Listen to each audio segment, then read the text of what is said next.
सभी भक्तों से निवेदन है कि चरितावली शुरू होने के पहले आप इस वीडियो को लाइक करके चैनल को सब्सक्राइब कर लीजिए और कमेंट में भक्त महाराज की जय, श्री सीताराम जी महाराज की जय लिखिए।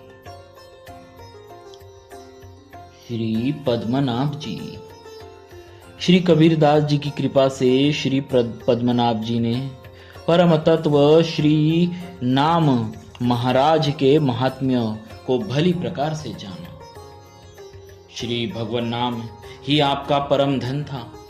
श्री नाम को ही आप महामंत्र मानते थे।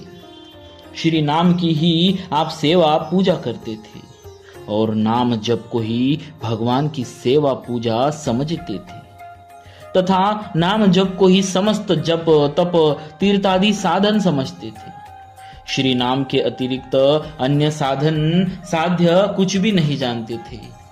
वे नामानुरागियों से प्रीति करते थे तथा नाम से विमुख जनों एवं विरोधियों से वैर करते थे। इनका विश्वास था कि भगवान का नाम चाहे प्रेम पूर्वक लिया जाए चाहे वैर पूर्वक, दोनों प्रकार से ही नाम लेने पर श्री नाम महाराज उसका कल्याण ही करते हैं। ये श्री नाम को ही नामी अर्थात परब्रह्म परमात्मा कहते थे। इनका दृढ़ विश्वास था कि श्री भगवान नाम ही जीव को भव बंधन से छुड़ाने वाला है।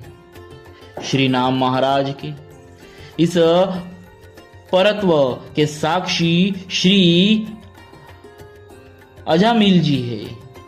श्री राम नाम तो श्री राम जी से भी बड़ा है। यह बात श्री हनुमान जी ने श्री राम के सम्मुख ही कही है।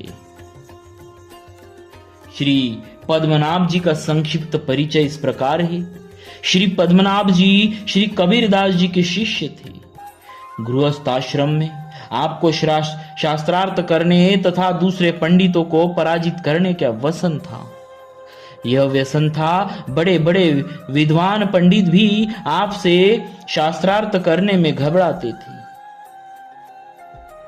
आप जब कहीं शास्त्रार्थ करने जाते तो आपके साथ बैलगाड़ियों में भरकर आपकी पोथियां चलती और साथ में अनेक विद्वान पंडित चलते। ये जहां भी पहुंच जाते विजय श्री इनके चरण चूमती।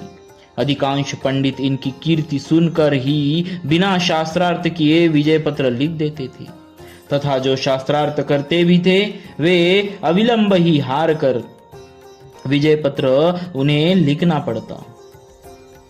इस प्रकार देश के कोने कोने से पंडितों द्वारा विजय पत्र लिखवाते हुए श्री पद्मनाभ जी काशी आए।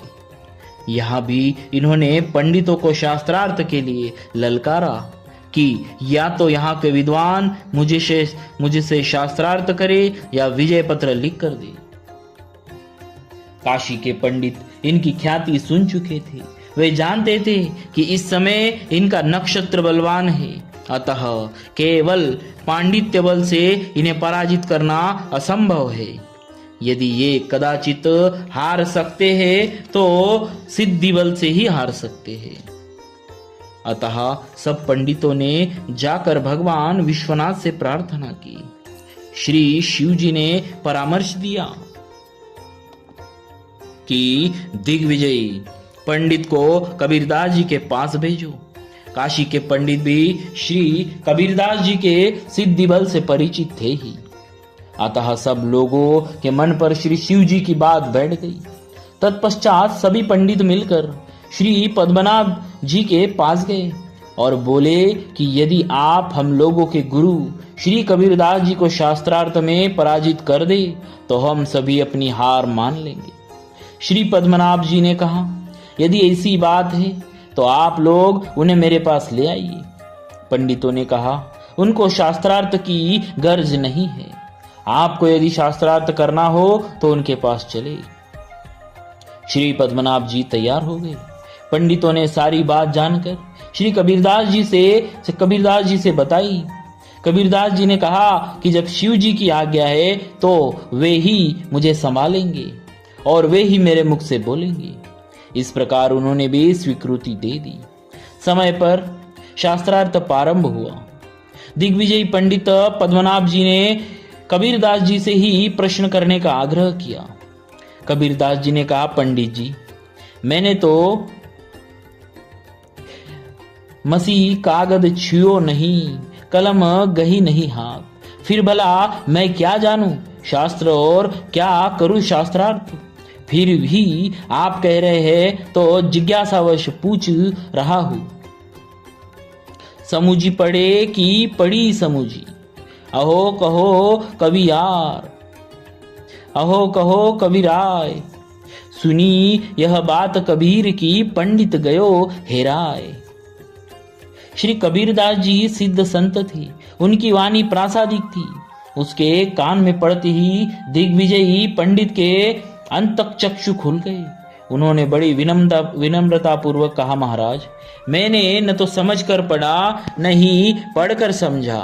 अब आपकी कृपा से समझा कि हमारा सब पढ़ना लिखना व्यर्थ रहा। पढ़ने का जो वास्तविक तात्पर्य है उसे तो मैंने समझा ही नहीं। केवल वाद विवाद में उलझकर स्वयं संतप्त हुआ और दूसरे को संतप्त किया। अब तो दिग्विजयी पंडित पद्मनाभ जी पश्चाताप करने लगे। उन्होंने उसी क्षण निश्चय किया कि अब मैं कभी शास्त्रार्थ नहीं करूंगा। साथ आए पंडितों को बैलगाड़ी पर लदी पुस्तकों के साथ उन्होंने वापस कर दिया और स्वयं श्री कबीरदास जी की शरण ले ली। श्री पद्मनाभ जी में पांडित्य और पात्रता तो थी ही, अहंकार भी निवृत्त हो ही गई थी। अतः कबीरदास जी ने उन्हें श्री राम मंत्र की दीक्षा दे दी। श्री पद्मनाभ जी का अब तो जीवन ही बदल गया था। निरंतर नाम जप करते और भगवान की मानसी सेवा करते। कहते हैं कि एक दिन आप प्रभु की मानसी सेवा कर रहे थे। भावावेश में सभी व्यंजनों के नाम ले लेकर प्रभु को नैवेद्य लगा रहे थे। उसी समय एक सज्जन वहां आकर खड़े हो गए और उनके क्रियाकलापों को देखने लगे। उनके मन में इस बात का बड़ा कौतूहल हो रहा था कि बाबा जी नाम तो 56 प्रकार के व्यंजनों का ले रहे हैं और है कुछ भी नहीं। थोड़ी देर बाद उन्होंने आपको प्रणाम किया तो आपने उसी भावावेश में उन्हें प्रसाद दे दिया। उन सज्जन को यह देखकर बड़ा ही आश्चर्य हुआ कि प्रसाद में वह सारी वस्तुएं हैं जिनका श्री पद्मनाभ जी द्वारा नाम लिया जा रहा था। एक बार की बात है, काशीपुरी में निवास करने वाले एक सेठ को असाध्य गलित कुष्ठ रोग हो गया। ऐसी स्थिति में वह श्री गंगा जी में डूबकर मर जाने का संकल्प करके डूबने को चला। उस समय उसके साथ लोगों की बहुत बड़ी भीड़ गंगा तट पर एकत्रित हो गई। संयोगवश श्री पद्मनाभ जी उधर से ही जा रहे निकले। भीड़ देखकर समीप जाकर पूछा। लोगों ने बताया। तब इन्होंने कहा कि उसे पकड़ो, डूबने मत दो और उसके शरीर से बंधन खोल दो तथा उससे कहो कि वह श्री गंगा जल में स्नान करे। स्नान करते समय 3 बार श्री राम नाम कहने मात्र से ही उसका शरीर नवीन हो जाएगा। उसने वैसा ही किया तो सचमुच उसका शरीर नवीन हो गया। फिर तो उसने जीवन पर्यंत बुद्धि को स्थिर करके भगवान की भक्ति की। इसके बाद श्री पद्मनाभ जी ने श्री गुरुदेव कबीर जी के पास सब वृत्तांत कहा तो उन्होंने कहा कि अहो, तुमने श्री राम नाम महाराज की यथार्थ महिमा नहीं जानी। तब तो तुच्छ रोग के लिए 3 बार भगवान नाम उच्चारण कराया। अरे यह कार्य तो नाम के आभास मात्र से हो सकता है।